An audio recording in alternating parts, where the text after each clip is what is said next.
El Partido Socialista Valenciano es un partido mucho más potente de lo que a veces se trasluce en algunos medios de comunicación.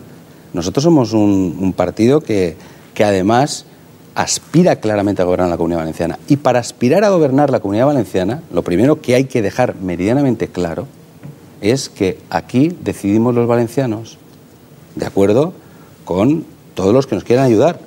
Ayudas, cuanto más, mejor. Y compromisos con el Gobierno para ejecutar unas políticas determinadas en esta comunidad, absolutamente necesarias. Complicidades todas. Pero capacidad de decisión, los socialistas valencianos. Somos mayores de edad de hace mucho tiempo.